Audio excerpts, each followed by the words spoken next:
മൂന്നാറിലെ സർക്കാർ ഭൂമി കയ്യേറ്റം ഒഴിപ്പിക്കലുമായി ബന്ധപ്പെട്ട കാര്യങ്ങൾ ചർച്ച ചെയ്യാനായി മുഖ്യമന്ത്രിയുടെ അധ്യക്ഷതയിൽ ഇന്ന് സർവകക്ഷി യോഗം ചേരുന്നു. തൈക്കാട് ഗസ്റ്റ് ഹൌസിലാണ് സർവകക്ഷി യോഗം. അതേസമയം സർവകക്ഷി യോഗത്തിന് മുന്നോടിയായി പരിസ്ഥിതി പ്രവർത്തകരുമായി ഉള്ള ചർച്ച ആരംഭിച്ചു. മാധ്യമപ്രവർത്തകരുമായും മതമേലധ്യക്ഷന്മാരുമായി മുഖ്യമന്ത്രി ചർച്ച നടത്തും. കൂടുതൽ വിവരങ്ങളുമായി ഇപ്പോൾ തിരുവനന്തപുരത്ത് നിന്നും സുനിൽ അരിമാനൂർ ചേരുന്നുണ്ട്.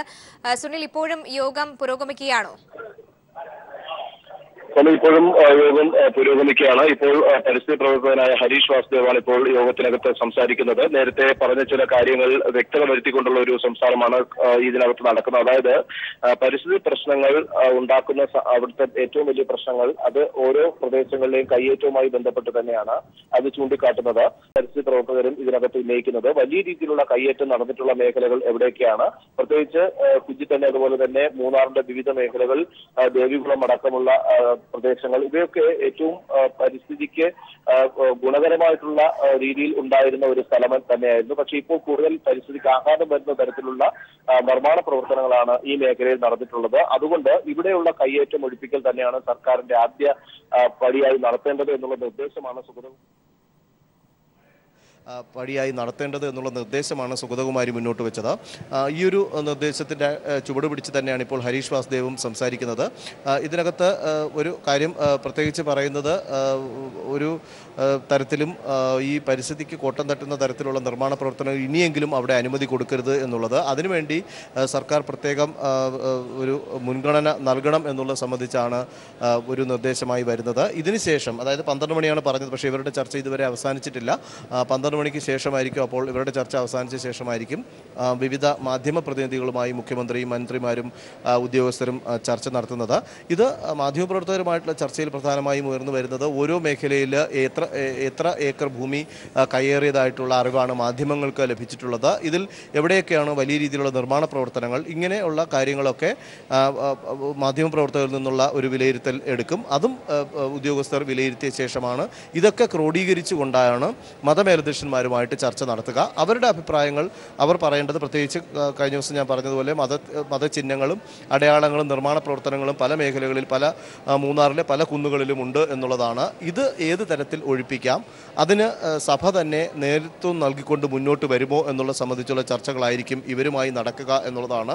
ഏതായാലും മൂന്നാറിലെ ഭൂമി ഒഴിപ്പിക്കൽ നടപടിയുമായി ബന്ധപ്പെട്ട് സർക്കാരിന് ഒറ്റ നിലപാടേ ഉള്ളൂ: പ്രശ്നരഹിതമായി കാര്യങ്ങൾക്ക് പരിഹാരം കാണുക, നിയമപരമായി നടപടിക്രമങ്ങളൊക്കെ പാലിച്ചുകൊണ്ട് എല്ലാവരെയും കൃത്യമായ കാര്യങ്ങൾ ബോധ്യപ്പെടുത്തിക്കൊണ്ടുള്ള ഒരു നടപടി സ്വീകരിച്ച് മുന്നോട്ട് പോകുക, അത് തന്നെയാണ് മുഖ്യമന്ത്രി ലക്ഷ്യമിടുന്നത്. അതിനു വേണ്ടിയിട്ടുള്ള മുന്നൊരുക്കങ്ങളുടെ ഭാഗമായി തന്നെയാണ് ഈ ഒരു യോഗങ്ങൾ, 4 പ്രത്യേക യോഗങ്ങൾ ഇന്ന് വിളിച്ചു ചേർത്തിരിക്കുന്നത്. ഇപ്പോൾ യോഗം ഇപ്പോഴും പരിസ്ഥിതി പ്രവർത്തകരുടെ യോഗം ഇപ്പോഴും പുരോഗമിക്കുകയാണ്. മൂന്നാറിലെ കയ്യേറ്റം ഒഴിപ്പിക്കൽ ചർച്ച ചെയ്യാൻ മുഖ്യമന്ത്രിയുടെ അധ്യക്ഷതയിൽ ഇന്ന് സർവകക്ഷി യോഗം ചേരും. അതിന് മുന്നോടിയായി മാധ്യമപ്രവർത്തകരുടെയും പരിസ്ഥിതി പ്രവർത്തകരുടെയും മതമേലധ്യക്ഷന്മാരുടെയും യോഗം നടക്കുന്നുണ്ട്. ആദ്യം ഇപ്പോൾ പരിസ്ഥിതി പ്രവർത്തകരുടെ യോഗമാണ് ഇപ്പോൾ പുരോഗമിച്ചുകൊണ്ടിരിക്കുന്നത്. സുനിൽ അരിമാനൂരാണ് വിവരങ്ങൾ നൽകിയത്. മറ്റു വാർത്തകളിലേക്ക് കൂടി പോവുകയാണ്. കാസർഗോഡ് DCCയിൽ കലാപം. 2 DCC ഭാരവാഹികളും 4 ബ്ലോക്ക് പ്രസിഡന്റുമാരും ഉൾപ്പെടെ 40 പേർ രാജിവെച്ചു. കൂടുതൽ വിവരങ്ങളുമായി ഇപ്പോൾ കാസർഗോഡ് നിന്നും സണ്ണി ജോസഫ് ചേരുന്നുണ്ട്. സണ്ണി, എന്താണ് ഒരു പൊട്ടിത്തെറിയിലേക്ക് പോയതിനുള്ള കാരണം എന്താണ്? വൈകിട്ടോടെയാണ് കാസർഗോഡ് DCCയിൽ പൊട്ടിത്തെറിക്കിടയായ സംഭവവാസങ്ങൾ ഡെവലപ്പ് ചെയ്തത്. മഞ്ചേശ്വരത്ത് ഓർക്കാടി ഡിവിഷനിൽ ജില്ലാ പഞ്ചായത്തിലേക്ക് റിബൽ സ്ഥാനാർത്ഥിയായി മത്സരിച്ച DNK മുഹമ്മദിനെ പാർട്ടിയിലേക്ക് തിരിച്ചെടുത്തുകൊണ്ടുള്ള തീരുമാനം KPCC പ്രഖ്യാപിച്ചിരുന്നു. ഇതിൽ പ്രതിഷേധിച്ചാണ് സംഘടനാ രീതിയിലുള്ള ചർച്ചകൾ മണ്ഡലം കമ്മിറ്റിയുമായോ ബ്ലോക്ക് കമ്മിറ്റിയായോ ജില്ലാ ഘടകവുമായോ ചർച്ച ചെയ്യാതെയാണ് DNK മുഹമ്മദിനെ തിരിച്ചെടുത്തതെന്നാണ് കോൺഗ്രസിലെ A വിഭാഗത്തിന്റെ ആക്ഷേപം. ഇതേ തുടർന്ന് നേരത്തെ നമ്മൾ ലഭിച്ച വിവരത്തിൽ നിന്ന് അപ്പുറത്തേക്ക് 2 അല്ല ഇപ്പോൾ 13 DCC ജനറൽ സെക്രട്ടറിമാർ, കോൺഗ്രസിലെ കാസർഗോഡ് DCCയിലെ A വിഭാഗത്തിന്റെ 13 DCC ജനറൽ സെക്രട്ടറിമാരാണ്. ആകെയുള്ളത് 26 പേരാണ്. മറ്റ് I വിഭാഗമാണ്. ഈ 13 പേരും രാജിവെച്ചതായി, DCC പ്രസിഡന്റ് സമർപ്പിച്ചതായാണ് DCCയുടെ സംഘടനാ ചുമതലയുള്ള general secretary advocate A Govindan Nair ഇപ്പോൾ മാധ്യമപ്രവർത്തകരോട് പറയുകയുണ്ടായി. അതോടൊപ്പം തന്നെ ജില്ലാ പഞ്ചായത്തിൽ UDFന് ഭരണം നഷ്ടമാകുന്ന നിലയിലേക്ക് കാര്യങ്ങൾ നീങ്ങുകയാണ്. കോൺഗ്രസിന്റെ ഓർക്കാടി ഡിവിഷനിൽ വിജയിച്ച അർഷാദ് ഓർക്കാടി, അദ്ദേഹം സ്റ്റാൻഡിംഗ് കമ്മിറ്റി ചെയർമാൻ കൂടിയാണ്, അദ്ദേഹം ഇപ്പോൾ രാജിവെച്ചിരിക്കുകയാണ്. അദ്ദേഹം രാജി DCC പ്രസിഡന്റ് നൽകിയിരിക്കുന്നു. നാളെ ജില്ലാ പഞ്ചായത്ത് സെക്രട്ടറിക്ക് രാജി കൈമാറുമെന്നാണ് അദ്ദേഹം അറിയിച്ചിരിക്കുന്നത്. ഓർക്കാടി ഡിവിഷനിൽ അർഷാദ് ഓർക്കാടിക്കെതിരായി മത്സരിച്ച ആൾ കൂടിയാണ് DNK മുഹമ്മദ്. കോൺഗ്രസുമായി തെറ്റിപ്പിരിഞ്ഞതിന് ശേഷം അദ്ദേഹം LDF-നോടൊപ്പം സഹകരിച്ചു എന്നാണ് UDF-ന്റെ കോൺഗ്രസിന്റെ പ്രധാനമായ ആക്ഷേപം. അതോടൊപ്പം തന്നെ BJP സഹായിച്ചു എന്ന ആക്ഷേപവും കോൺഗ്രസിലെ വിഭാഗം ഉന്നയിക്കുന്നു. ഇതിനെ തുടർന്നാണ് ഇപ്പോൾ വലിയൊരു കലാപം പൊട്ടിപ്പുറപ്പെട്ടിരിക്കുന്നത്. എന്നാൽ ഇത് സംബന്ധിച്ച് ഔദ്യോഗികമായി പ്രതികരിക്കാൻ DCCയുടെ ഔദ്യോഗിക നേതൃത്വമോ KPCC നേതൃത്വമോ ഇതുവരെ തയ്യാറായിട്ടില്ല. സോമി. സണ്ണി ജോസഫാണ് കാസർഗോഡ് നിന്നും വിവരങ്ങൾ നൽകിയ. തിരികെ വാർത്തയിലേക്ക്. പാർട്ടിയിൽ അഭിപ്രായ വ്യത്യാസമില്ലെന്നും ആര് വിചാരിച്ചാലും പാർട്ടിയെ പിളർത്താനാവില്ലെന്നും KM മാണി. പ്രാദേശിക വിഷയങ്ങളെ പൊതുവൽക്കരിച്ച് കാണരുതെന്നും LDF-ലേക്ക് നീങ്ങുമെന്ന് താൻ പറയുകയോ ആലോചിക്കുകയോ ചെയ്തിട്ടില്ലെന്നും KM മാണി കോട്ടയത്ത് പറഞ്ഞു. നാളെ പാർലമെന്ററി പാർട്ടി മീറ്റിംഗ് അത് സ്വാഭാവികമാണ്. സാധാരണയുള്ള പാർലമെന്ററി പാർട്ടി മീറ്റിംഗ് നിയമസഭയ്ക്ക് മുമ്പ് എപ്പോഴും കൂടും, ഇടയ്ക്കിടയ്ക്ക് കൂടുന്നതല്ലേ. വൈകുന്നേരം അത്ര കൃത്യമായിട്ടൊന്നും പാർട്ടിക്കുള്ളിൽ ഒരു അഭിപ്രായ വ്യത്യാസവും ഇല്ലല്ലോ. കേരള കോൺഗ്രസ് അഭിപ്രായ സ്വാതന്ത്ര്യമുള്ളൊരു പാർട്ടിയാണ്. അതിനകത്ത് ഓരോ ഇഷ്യൂവിനെ സംബന്ധിച്ച് വ്യത്യസ്തമായ അഭിപ്രായ പ്രകടനങ്ങൾ മെമ്പർമാർക്കിടയിൽ വരുന്നത് എല്ലാം ഞങ്ങൾ ക്രോഡീകരിക്കും. അപ്പോൾ അഭിപ്രായ സ്വാതന്ത്ര്യമുള്ള പാർട്ടി അങ്ങനെയല്ലേ, എല്ലാ അഭിപ്രായങ്ങളും ക്രോഡീകരിച്ചാണ് ഫൈനലായിട്ട് ഓരോ കാര്യങ്ങളെ സംബന്ധിച്ച് ഓരോ നിലപാടുകളുള്ളത്. എവിടെയെങ്കിലും ഒരു ഒറ്റപ്പെട്ട ഒരു സംഭവം ഉണ്ടായി അതിനെ അത് വെച്ച് നമുക്ക് ജനറലൈസ് ചെയ്യാനായിട്ട് ഒക്കെയില്ല. പാർട്ടിയെ ഭിന്നിപ്പിക്കാൻ ഒരു ശ്രമം കോൺഗ്രസിന്റെ അത് നടക്കുകയല്ല. പാർട്ടിയിൽ ഒരു ഭിന്നിപ്പ് ഉണ്ടാക്കാൻ ആരെ കൊണ്ടും പറ്റും. കോടിയേരിയും പിണറായി പറഞ്ഞത് പ്രാദേശിക സഖ്യം മാത്രമാണ് എന്നാണ് മുഖ്യമന്ത്രിയും പറയുന്നത്, CPM സംസ്ഥാന സെക്രട്ടറിയും പറയുന്നത്. അതെ, അവർ പറയുന്നത് ഞാൻ ഇടതുപക്ഷത്തേക്കുള്ള നീക്കമാണെന്നോ അതിന്റെ ചുവടുവയ്പ്പാണെന്നോ ഒന്നും ഞാൻ പറഞ്ഞിട്ടില്ലല്ലോ. അങ്ങനെയാണ് നിലപാട് ഞങ്ങൾക്കുണ്ടെന്നുള്ള സൂചന പോലും ഞാൻ നൽകിയിട്ടില്ലല്ലോ. ഞങ്ങൾ അതിനെപ്പറ്റി ആലോചിച്ചിട്ട് പോലും ഇല്ലല്ലോ. പിന്നെ എന്തിനാ ഇതൊക്കെ MBBS BDS പ്രവേശനത്തിന് രാജ്യവ്യാപകമായി നടത്തുന്ന നീറ്റ് പരീക്ഷ ആരംഭിച്ചു. 52,305 MBBS BDS സീറ്റിലേക്കാണ് പ്രവേശന പരീക്ഷ നടക്കുന്നത്. കേരളത്തിൽ തിരുവനന്തപുരം, കൊച്ചി, തൃശൂർ, കോഴിക്കോട് എന്നിവിടങ്ങളിൽ പരീക്ഷാ കേന്ദ്രങ്ങളുണ്ട്. രാവിലെ 10-ന് ആരംഭിച്ച പരീക്ഷ 1 മണിക്ക് അവസാനിക്കും. കർശന സുരക്ഷാ മാനദണ്ഡങ്ങളോടെയാണ് വിദ്യാർത്ഥികൾ പരീക്ഷ എഴുതുന്നത്. സംസ്ഥാനത്തും മെഡിക്കൽ പ്രവേശനത്തിന് നീറ്റ് നിർബന്ധമാക്കിയ ശേഷം നടക്കുന്ന ആദ്യ പ്രവേശന പരീക്ഷയാണിത്. രാജ്യവ്യാപകമായി 11 ലക്ഷത്തിലേറെ പേരാണ് പരീക്ഷ എഴുതുന്നത്. അഡ്മിറ്റ് കാർഡും പെർഫോമയും ഫോട്ടോയും ഒഴികെ മറ്റൊന്നും പരീക്ഷാ ഹാളിൽ അനുവദിച്ചില്ല. കുട്ടികളുടെ തിരക്ക് കണക്കിലെടുത്ത് പരീക്ഷാ കേന്ദ്രങ്ങളെ ബന്ധിപ്പിച്ച് KSRTC പ്രത്യേക സർവീസുകൾ നടത്തുന്നുണ്ട്. മലയാളത്തിൽ IS വാട്സ്ആപ്പ് പ്രചരണം. അബു ഇസ അഡ്മിനായ അഫ്ഗാനിലെ ഫോൺ നമ്പറിൽ നിന്ന് മലയാളി യുവാക്കളെ ഉൾപ്പെടുത്തിയാണ് പ്രചാരണം. സന്ദേശം ലഭിച്ച കാസർഗോഡ് അണങ്കൂർ സ്വദേശിയുടെ പരാതിയിൽ NIA അന്വേഷണം തുടങ്ങി. വിദ്യാഭ്യാസ വായ്പയെടുത്ത് തിരിച്ചടയ്ക്കാൻ കഴിയാതെ പ്രയാസം അനുഭവിക്കുന്ന കുടുംബങ്ങളുടെ യോഗം CPIM കോഴിക്കോട് ജില്ലാ കമ്മിറ്റി വിളിച്ചു ചേർത്തു. LDF സർക്കാർ പ്രഖ്യാപിച്ച വായ്പാ തിരിച്ചടവ് സഹായ പദ്ധതിയുമായി ബന്ധപ്പെട്ട സംശയങ്ങൾ ദൂരീകരിക്കാനായിരുന്നു യോഗം. നിരവധി പേരാണ് യോഗത്തിൽ പങ്കെടുത്തത്. CPIM കോഴിക്കോട് ജില്ലാ കമ്മിറ്റി വിളിച്ചു ചേർത്ത യോഗത്തിൽ വിദ്യാഭ്യാസ വായ്പ തിരിച്ചടയ്ക്കാൻ കഴിയാതെ പ്രയാസം അനുഭവിക്കുന്ന നിരവധി കുടുംബങ്ങളാണ് എത്തിയത്. 9 ലക്ഷം രൂപ വരെ വായ്പയെടുത്ത് കടക്കണിലായ വിദ്യാർത്ഥികൾക്ക് പ്രയോജനപ്പെടുന്ന പദ്ധതിയെക്കുറിച്ച് അറിയാനും സംശയങ്ങൾ ദൂരീകരിക്കാനുമായിരുന്നു യോഗം വിളിച്ചു ചേർത്തത്. സർക്കാർ ഉത്തരവ് ഇറക്കി 15-ന് ശേഷം കോഴിക്കോട് ജില്ലയിലെ 16 CPIM ഏരിയ കമ്മിറ്റി ഓഫീസുകളിൽ ഹെൽപ്പ് ഡെസ്ക് തുടങ്ങുമെന്നും വായ്പ തിരിച്ചടയ്ക്കുന്നതുമായി ബന്ധപ്പെട്ട ഏത് ആവശ്യങ്ങൾക്കും ഹെൽപ്പ് ഡെസ്കുമായി ബന്ധപ്പെടാമെന്നും യോഗത്തിൽ അറിയിച്ചു. CPIM ജില്ലാ സെക്രട്ടേറിയറ്റ് അംഗം M. മെഹബൂബ് കൺവീനറായിട്ടുള്ള ജില്ലാതല കോർഡിനേഷൻ കമ്മിറ്റിയെയും രൂപീകരിച്ചിട്ടുണ്ട്. യോഗം CPIM ജില്ലാ സെക്രട്ടറി മോഹനൻ മാസ്റ്റർ ഉദ്ഘാടനം ചെയ്തു. ഈ ഗവൺമെന്റ് വരുന്നതിന് മുമ്പും ഗവൺമെന്റിന് വന്നതിന് ശേഷവുമെല്ലാം ഒരുപാട് ആളുകൾ ഞങ്ങളെ സമീപിക്കാറുണ്ടായി. അതായത് വായ്പ തിരിച്ചടക്കാൻ കഴിയുന്നില്ല, കടക്കടിയിലായി. ചിലരൊക്കെ ചില കുടുംബത്തിൽ അപൂർവം വളരെ വേദനാജനകമായ നിലയിൽ ആത്മഹത്യയിലേക്കൊക്കെ പോയിട്ടുണ്ട്. ജനങ്ങളോട് ആഭിമുഖ്യമുള്ള താല്പര്യമുള്ള ഇതിനെയെല്ലാം സഹാനുഭൂതിയോടുകൂടി സമീപിക്കാൻ സന്നദ്ധതയുള്ള ഒരു സർക്കാർ എന്നുള്ള നിലക്ക് പിണറായിയുടെ നേതൃത്വത്തിലുള്ള സർക്കാർ ഇത് അനുഭാവപൂർവ്വം ഇത് കാണുകയും പരിഗണിക്കുകയും ചെയ്തു. വിശദമായ ഒരാലോചന നടത്തി. അങ്ങനെയാണ് ഇങ്ങനെ ഒരു ബൃഹത്തായ പദ്ധതിക്ക് രൂപം നൽകിയിട്ടുള്ളത്. പ്രശ്നപരിഹാരത്തിനായി നിരവധി പേരാണ് യോഗം നടന്ന കോഴിക്കോട് NGO യൂണിയൻ ഹാളിലേക്ക് എത്തിയത്. LDF സർക്കാരിന്റെ പദ്ധതി വലിയ ആശ്വാസം നൽകുന്നതായി വിദ്യാഭ്യാസ വായ്പ തിരിച്ചടയ്ക്കാൻ കഴിയാതെ പ്രയാസം അനുഭവിക്കുന്ന കുടുംബങ്ങൾ പറയുന്നു. 2 കുട്ടികളാണ് എനിക്ക് പഠിക്കുന്നത്. ഒരാൾ എഞ്ചിനീയറിംഗിനും ഒരാൾ നഴ്സിംഗിനും പഠിക്കുകയാണ്. ഞങ്ങൾക്ക് തിരിച്ചടയ്ക്കാൻ പറ്റുന്നില്ല. അതുകൊണ്ട് ഇത് കിട്ടിയ വലിയ ഉപകാരമായിരുന്നു. ഈ സർക്കാരിനെ മറക്കൂല, പിണറായി വിജയനെ ഞങ്ങൾ മറക്കൂല. News bureau, Kozhikode. സിന്ധു ജോയി വിവാഹിതയാകുന്നു. UK-യിലെ ബിസിനസ്സുകാരനും മുൻ മാധ്യമപ്രവർത്തകനുമായ ശാന്തിമോൻ ജേക്കബാണ് വരൻ. മെയ് 27-ന് വിവാഹം നടത്താനാണ് തീരുമാനം. ഫേസ്ബുക്കിലൂടെ സിന്ധു ജോയി തന്നെയാണ് വിവാഹകാര്യം അറിയിച്ചത്. വിവാഹത്തിന് ശേഷം ലണ്ടനിലേക്ക് പോകാനാണ് തീരുമാനിച്ചിരിക്കുന്നതെന്ന് സിന്ധു ജോയി പീപ്പിൾ ടിവിയോട് പ്രതികരിച്ചു. എറണാകുളം മലയാറ്റൂരിനടുത്ത് ഇല്ലിത്തോണിയിൽ വനം വകുപ്പിന്റെ കെണിയിൽ പുലി കുടുങ്ങി. പുലി കഴിഞ്ഞ ദിവസം വളർത്തുമൃഗങ്ങളെ കൊന്നതിനെ തുടർന്നാണ് വനം വകുപ്പ് കെണിയൊരുക്കിയത്.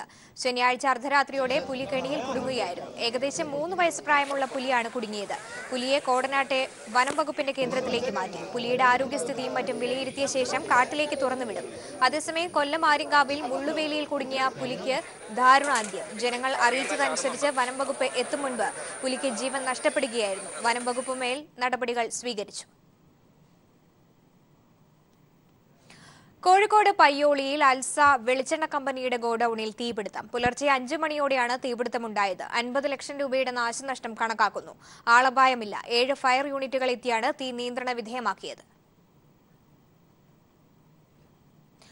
രാജഗോപാൽ MLAയുടെ ഓഫീസ് കെട്ടിടത്തിന് നേരെ ആക്രമണം. കെട്ടിടത്തിന്റെ ജനൽ ചില്ലകൾ അക്രമികൾ എറിഞ്ഞു തകർത്തു. തിരുവനന്തപുരത്തെ നീറമൺകരയിലെ ഓഫീസിന് നേരെയായിരുന്നു ആക്രമണം. സംഭവത്തെക്കുറിച്ച് പോലീസ് അന്വേഷണം ആരംഭിച്ചു. ഫ്രാൻസിൽ പ്രസിഡന്റ് തെരഞ്ഞെടുപ്പിന്റെ 2ാം ഘട്ടം ആരംഭിച്ചു. ഇടത് അനുഭാവിയും എൻ മാർഷ് പാർട്ടി നേതാവുമായ ഇമ്മാനുവൽ മക്രോണിനാണ് മുൻതൂക്കം. മക്രോൺ തീവ്ര വലതുപക്ഷ സ്ഥാനാർത്ഥിയായ മാരിപെന്നിനെ വൻ ഭൂരിപക്ഷത്തിൽ മറികടക്കുമെന്നാണ് സൂചനകൾ. തെരഞ്ഞെടുപ്പ് ഫലം ഇന്ന് തന്നെ അറിയാമെങ്കിലും ഔദ്യോഗിക ഫലപ്രഖ്യാപനം വ്യാഴാഴ്ചയുണ്ടാകും. മെയ് 14-ന് മുൻപ് പ്രസിഡന്റ് അധികാരമേൽക്കും. അതേസമയം പ്രചാരണം അവസാനിക്കുന്നതിന് തൊട്ടുമുൻപ് മക്രോണിന്റെ തെരഞ്ഞെടുപ്പ് രേഖകൾ ചോർത്തിയത് വൻ വിവാദങ്ങൾക്ക് ഇടവച്ചിട്ടുണ്ട്. ജമ്മുകശ്മീരിൽ കലാപം രൂക്ഷമാകുന്നു. അക്രമികൾ കൊള്ളയടിക്കുന്നതിനാൽ ബാങ്കുകളിൽ പണം സൂക്ഷിക്കരുതെന്ന് കശ്മീരിലെ ബാങ്കുകൾക്ക് നിർദ്ദേശം. സംസ്ഥാന ഗവർണർ NN വോറ ആഭ്യന്തരമന്ത്രി രാജ്നാഥ് സിംഗിനെ കണ്ട് സ്ഥിതിഗതികൾ അറിയിച്ചു. കൂടുതൽ സുരക്ഷാ സേനയെ കശ്മീരിലേക്ക് അയക്കാൻ കേന്ദ്ര സർക്കാർ തീരുമാനമെടുക്കുമെന്നാണ് സൂചന. ദക്ഷിണ കാശ്മീരിലാണ് കലാപം രൂക്ഷമായിരിക്കുന്നത്. ഇവിടെ കുൽഗാം ജില്ലയിലെ പോബോയ് വില്ലേജിൽ ഇക്കഴിഞ്ഞ 1-ാം തീയതി നടന്ന ബാങ്ക് ആക്രമണത്തിൽ 5 പോലീസുകാരും 2 സുരക്ഷാ ജീവനക്കാരും കൊല്ലപ്പെട്ടു. അതിനുശേഷം ഇതുവരെ 6ഓളം ബാങ്കുകൾ ആക്രമിക്കപ്പെട്ടു. ഈ വർഷം 40ഓളം ബാങ്കുകൾ കലാപം നടക്കുന്ന പ്രദേശങ്ങളിൽ കൊള്ളയടിക്കപ്പെട്ടിട്ടുണ്ട്. ഇതോടെ കാശ്മീരിലെ തെക്കൻ മേഖലകളിലെ ബാങ്കുകളിൽ പണം ക്രയവിക്രയം നിർത്തിവെക്കാൻ സംസ്ഥാന സർക്കാർ നിർദ്ദേശം നൽകി. പ്രവൃത്തി സമയം ബാങ്കുകൾ തുറക്കുമെങ്കിലും ചെക്കുകൾ സ്വീകരിക്കുക, ഓൺലൈൻ ഇടപാടുകൾ പ്രോത്സാഹിപ്പിക്കുക എന്നതിനപ്പുറം പണമിടപാടുകളില്ല. ATMകൾ ആക്രമിക്കപ്പെട്ടതായി റിപ്പോർട്ടില്ല. പക്ഷേ പണമെത്തിക്കുന്നത് റിസർവ് ബാങ്കും നിർത്തിവച്ചതോടെ ATMകളും കാലിയായി. അതേസമയം കലാപം നിയന്ത്രിക്കാൻ കൂടുതൽ സുരക്ഷാ സേനാ ഉദ്യോഗസ്ഥരെ കാശ്മീരിലേക്ക് അയക്കാൻ കേന്ദ്ര സർക്കാർ തീരുമാനിക്കുമെന്ന് സൂചനയുണ്ട്. കഴിഞ്ഞ ദിവസം ജമ്മുകാശ്മീർ ഗവർണർ വോറ കേന്ദ്ര ആഭ്യന്തരമന്ത്രിയെ കണ്ട് സ്ഥിതിഗതികൾ വിശദീകരിച്ചു. News bureau, Delhi. വരൾച്ചാ കെടുതികളിൽ വലയുന്ന പാലക്കാട്ടെ നെൽകർഷകർ 1-ാം വിളയിറക്കാനാകാതെ പ്രതിസന്ധിയിൽ. കേന്ദ്രത്തിന്റെ വരൾച്ചാ നഷ്ടപരിഹാരം ലഭിക്കാത്തതും ആവശ്യത്തിന് വേനൽ മഴ കിട്ടാത്തതും കർഷകർക്ക് തിരിച്ചടിയായി. എന്നാൽ സംസ്ഥാന സർക്കാരിൽ പ്രതീക്ഷയർപ്പിച്ച് വിത്തിറക്കാനുള്ള തയ്യാറെടുപ്പിലാണ് കർഷകർ. വിഷു കഴിഞ്ഞ് വേനൽ മഴയെത്തുന്നതോടെ വിത്തിറക്കണമെന്നാണ് വിശ്വാസമെങ്കിലും ഇക്കുറി നെല്ലറയിലെ കർഷകർ മടിച്ചു നിൽക്കുകയാണ്. വേണ്ടത്ര മഴ ലഭിക്കാത്തതും കേന്ദ്രത്തിന്റെ വരൾച്ചാ നഷ്ടപരിഹാരം വൈകുന്നതുമാണ് കൃഷിയിറക്കുന്നതിൽ നിന്ന് കർഷകരെ പിന്തിരിപ്പിക്കുന്നത്. വിള നശിച്ചതിന്റെ പട്ടികയും നഷ്ടത്തിന്റെ കണക്കുമെല്ലാം കേന്ദ്ര സംഘത്തിന് കൈമാറിയെങ്കിലും തീരുമാനമൊന്നും ആയിട്ടില്ല. നെൽകർഷകരെ സഹായിക്കാൻ സംസ്ഥാന സർക്കാരിനൊപ്പം കേന്ദ്ര സർക്കാർ കൂടി തയ്യാറാകണമെന്ന് കർഷക സംഘം സംസ്ഥാന സെക്രട്ടറി KV രാമകൃഷ്ണൻ പറഞ്ഞു. പാലക്കാട് ജില്ലയിൽ തന്നെ 305 കോടി രൂപയിൽ പരം വരുന്ന നഷ്ടമാണ് ചൂണ്ടിക്കാണിക്കപ്പെട്ടത്. സംസ്ഥാന അടിസ്ഥാനത്തിൽ നൽകിയ നിവേദനത്തിൽ 717 കോടി രൂപയുടെ നഷ്ടമാണ് ഉണ്ടായിട്ടുള്ളത്. അത് ലഭ്യമാക്കത്തക്ക രൂപത്തിൽ സമീപനം എടുക്കണം. കൃഷിക്കാർക്ക് വിത്തും വളവും സൗജന്യമായി നൽകാനുള്ള സംവിധാനം ഉണ്ടാകണം. കൃഷിക്കാരെ കടങ്ങൾ എഴുതിത്തള്ള സംവിധാനം ഉണ്ടാകണം. 2ാം വിളക്ക് ആവശ്യമായ വെള്ളമുണ്ടാകില്ലെന്ന മുന്നറിയിപ്പ് കണക്കിലെടുത്ത് 13,000 ഹെക്ടർ തരിച്ചിടുന്ന അവസ്ഥ ഇത്തവണ പാലക്കാടുണ്ടായി. എന്നാൽ കൃഷിയിറക്കാത്തവർക്ക് നഷ്ടപരിഹാരം നൽകാനാവില്ലെന്ന കേന്ദ്ര സംഘത്തിന്റെ തീരുമാനം കർഷകർക്ക് തിരിച്ചടിയാവുകയാണ്. എങ്കിലും നഷ്ടപരിഹാരം നൽകുന്നത് പരിഗണിക്കാമെന്ന സംസ്ഥാന സർക്കാരിന്റെ ഉറപ്പിന്മേൽ 1-ാം വിള ഇറക്കാനുള്ള തയ്യാറെടുപ്പിലാണ് കർഷകർ. ഇൻഷുറൻസ് തുക, ഉഴവുകൂലി, സബ്സിഡി എന്നിവ സംയോജിപ്പിച്ച് ഹെക്ടറിന് 46,000 രൂപ ലഭ്യമാക്കാനുള്ള ആശ്വാസ പദ്ധതിയാണ് സർക്കാരിന്റെ പരിഗണനയിലുള്ളത്. News bureau, Palakkad. പ്രമുഖ ഡോർ നിർമ്മാതാക്കളായ ക്യുറാസിന്റെ GI നിർമ്മിതമായ G സീരീസ് ഡോറുകൾ വിപണിയിലെത്തി. അൾട്രാവയലറ്റ് സുരക്ഷയുള്ളതിനാൽ ദീർഘകാലം നിറം മങ്ങാതെ നിൽക്കുമെന്നതാണ് G സീരീസ് ഡോറുകളുടെ പ്രത്യേകത. സ്പെഷ്യൽ ഫ്രെയിം വിഡ്ത്തിലും പ്രത്യേക ഹൈറ്റിലും വിവിധ ഡിസൈനുകളിലും വിവിധ നിറങ്ങളിലും G സീരീസ് ഡോറുകൾ ലഭ്യമാകും. ലോക്കിംഗ് സിസ്റ്റത്തിന് 10 വർഷം വാറണ്ടിയും ഉറപ്പു നൽകുന്നുണ്ട്. G സീരീസ് ഡോറുകൾ ക്യുറാസ് ചെയർമാൻ അസീസ് ഉപഭോക്താക്കൾക്കായി വിപണിയിൽ അവതരിപ്പിച്ചു. മാനേജിംഗ് ഡയറക്ടർ സലീം പുതിയ ഡോർ പരിചയപ്പെടുത്തി.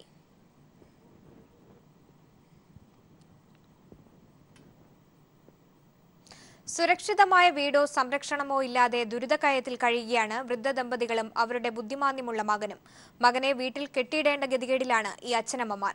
കാസർഗോഡ് ബേവിഞ്ച സ്റ്റാർ നഗറിലെ അബ്ദുൽ ഖാദറിന്റെ കുടുംബത്തിന്റേത് സമാനതകളില്ലാത്ത ദുരിത ജീവിതം. കാസർഗോഡ് ബേവിഞ്ച സ്റ്റാർ നഗറിൽ ദേശീയപാതയോരത്തെ പുറമ്പോക്കിൽ കഴിയുന്ന അബ്ദുൽ ഖാദറിന്റെ വീട്ടിലെത്തുന്നവരെ കാത്തിരിക്കുന്നത് ദയനീയ കാഴ്ചകൾ. ഭാര്യ നബീസ മാനസികാരോഗ്യ പ്രശ്നം നേരിടുന്നു. 24 വയസ്സുള്ള ഏകമകൻ മുഹമ്മദ് സക്കീർ ബുദ്ധിമാന്ദ്യമുള്ള യുവാവാണ്. വെട്ടുകല്ലിൽ കെട്ടിയുണ്ടാക്കിയ ഷെഡിൽ 2 മുറികളാണുള്ളത്. അടുക്കള മുറിയിൽ തന്നെയാണ് മറയില്ലാത്ത കക്കൂസും. കിടപ്പുമുറിയിൽ മകൻ സക്കീറിനെ ഒരു മൂലയിൽ ബന്ധിച്ചിരിക്കുന്നു. ഇവിടെ തന്നെയാണ് മകൻ മലവിസർജനങ്ങൾ നടത്തുന്നതും മുറി വൃത്തിയാക്കുന്നതും മകനെ കുളിപ്പിക്കുന്നതുമെല്ലാം 67-കാരനായ അബ്ദുൽ ഖാദർ തന്നെ.